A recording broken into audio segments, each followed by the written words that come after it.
প্রিয় দর্শক, আপনারা দেখছেন নতুন সকাল। আমি সাদ্দাম হোসেন মিদ্দি আপনাদের স্বাগত জানাচ্ছি এবং আমি দাঁড়িয়ে রয়েছি দক্ষিণ 24 পরগনা জেলার ভাঙড় 2 নম্বর ব্লকের শানপুকুর অঞ্চলের ছেলে গোয়ালিয়া গ্রামে। দর্শক, গতকাল 28 অক্টোবর 2025 তারিখ থেকে পশ্চিমবঙ্গে শুরু হয়েছে স্পেশাল ইন্টেনসিভ রিভিশন, সংক্ষেপে SIR। এ বিষয়ে নওশাদ সিদ্দিকী বলেছেন, অযথা আতঙ্কিত হবেন না এবং রাজনৈতিক প্ররোচনায় পা দেবেন না। আসুন এক ভিডিও বার্তায় তিনি ঠিক কি বলেছেন শোনাবো আপনাদের। ইলেকশন কমিশন অফ ইন্ডিয়ার চিফ ঘোষণা দিলেন আগামীকাল থেকে ওয়েস্ট বেঙ্গল, গোয়া, গুজরাট, মধ্যপ্রদেশ, কেরালা সহ 12টি রাজ্যে SIR শুরু হবে। এখন তারা কোথায়? তাদের বক্তব্য শুনতে আমার ইচ্ছে করছে। যারা বলেছিল পশ্চিমবাংলায় SIR হতে দেব না, করতে দেব না, তাদের অবস্থান কি? আটকাতে পেরেছে? আমি ডে 1 থেকে বলে আসছিলাম, যখন SIR নিয়ে চর্চা হচ্ছিল, যে SIR নিয়ে আপনারা আতঙ্কিত হবেন না। আজকেও বলছি, SIR নিয়ে আতঙ্কিত হবেন না। আপনাদের ডকুমেন্টস আপনারা রেডি করুন। ইলেকশন কমিশন অফ ইন্ডিয়া তার ওয়েস্ট বেঙ্গল সাইড থেকে, ওয়েস্ট বেঙ্গল স্টেটের সিওর মাধ্যমে যে SIR করাচ্ছে, কোনো বৈধ ভোটারের নাম বাদ পড়বে না। আমরা আশা করব প্রত্যেকটা নাগরিক যারা আছেন ভোটদানে, যারা 18 বছর ঊর্ধ্বে পূর্ণ স্বাধীনতা আছে সংবিধান প্রদত্ত, সেটা বহাল থাকবে।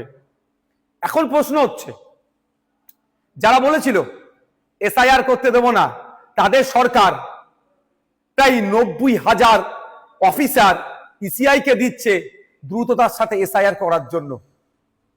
এখন অফিসারগুলো SIR করতে যাবে, বুথ ধরে যাবে। আমি অনুরোধ করব আপনাদের কাছে, এটা নিয়ে কেউ উত্তেজিত হবেন না। কারণ এই অফিসার যারা যাবে, তাদের আপনারা একটা বিষয় নোট করে রাখবেন, সেটা তার নাম, তার কন্ট্যাক্ট নাম্বার, সে কোন ডিপার্টমেন্টে চাকরি করে, আর তাকে SIR এর জন্য ইনক্লুড করা হয়েছে তার প্রমাণপত্র আপনারা নিয়ে রাখবেন। যদি অফিসার কোনো বৈধ ভোটারকে ডি ভোটার, ডাউটফুল ভোটার, অবৈধ ঘোষণা করে, তার বিরুদ্ধে আইনত লড়াইয়ের একটা জায়গা থাকবে। এই লোকটি কে ছিল, 1 নম্বর কথা। দ্বিতীয়ত, কেউ যদি আপনাদেরকে উত্তেজিত করার চেষ্টা করে, আপনারা কারো কথায় উত্তেজিত হবেন না। কারণ 2021 নির্বাচনের সময় তৃণমূলের নেতারা বলেছিল, সেন্ট্রাল ফোর্সের সামনে গিয়ে, সেন্ট্রাল ফোর্সকে আটকাতে গেলে ঘরে যা আছে, খুন্তি, ঝাঁটা, জুতো, কুদাল, এইসব কথা অনেক বলেছিল, গিয়ে দাঁড়াবে ওদের সামনে। এই করতে গিয়ে শীতলকুচিতে সেন্ট্রাল ফোর্সের গুলিতে 4 মানুষ মারা গিয়েছিল। আজকে 4 বছর অতিবাহিত হয়ে গেল, এখনো কিন্তু বিচার পেল না। তাই বলবো, কারো কথায় উত্তেজিত হয়ে এই ধরনের ভুল পদক্ষেপ নেবেন না আপনারা। দেখুন, এটাতে বেশ কটা স্টেপ রেখেছে। প্রায় 1 মাস বুথ লেভেল অফিসারদের কাজ হবে বাড়ি বাড়ি গিয়ে এইগুলো সার্ভে করা, এই নির্দিষ্ট প্রক্রিয়া সম্পূর্ণ করা। তারপরে পাবলিশ হবে। পাবলিশ হওয়ার পরে প্রায় 1 মাস, হয়তো কারো যদি নাম ইচ্ছাকৃত হোক, অনিচ্ছাকৃত হোক, বা ডিস্টার্ব বাদ পড়ে বা ডিস্টার্ব হয়, সেক্ষেত্রে তার বলার সুযোগ, অভিযোগ জানানোর সুযোগ পাবে। একটা অনেক টাইমের এটা একটা প্রক্রিয়া আছে। সুতরাং হুট কথায় কারো কথা শুনে উত্তেজিত হয়ে যাবেন না, কারো ফাঁদে পা দিয়ে ফেলবেন না।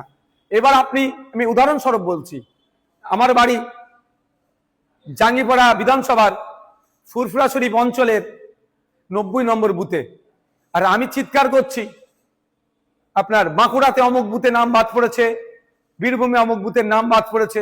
তার আগে আমার প্রথম কাজ হবে আমার বুথটাতে সকল ভোটারদের নাম ঠিক আছে কি না নাই, সেটাও তাহলে আমি একটু দেখে নেওয়া। যেটা আমি সমালোচনা করছি, এটা নিয়ে সোচ্চার হচ্ছি, আমাদের বুথের রাম কাকা, রহিম চাচা, ফতেমা মা বা সীতা মায়ের নাম ঠিকঠাক আছে কি বৈধ ভোটারগুলোর, সেইগুলো একটু আমরা দেখে নেব।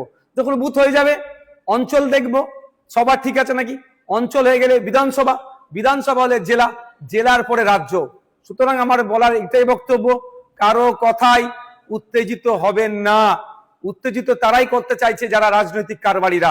এই রাজনৈতিক কারবারিদের ফাঁদে পা দেবেন না। আর SIR নিয়ে অযথা আতঙ্কিত হবেন না। আপনার কাছে যে ডকুমেন্টস আছে যথেষ্ট SIR এ, অর্থাৎ নাম থাকার, অর্থাৎ বৈধ ভোটার হয়ে থাকার।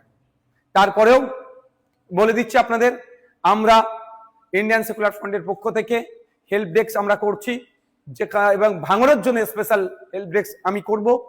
ওখানে যদি কারো কোনো রকম যোগাযোগ, কারো কোনো রকম কোয়ারিজ থাকে, আপনারা আমাদের সাথে যোগাযোগ করবেন। আমরা এক্সপার্টদের দিয়ে এই সমস্যার সমাধান করব।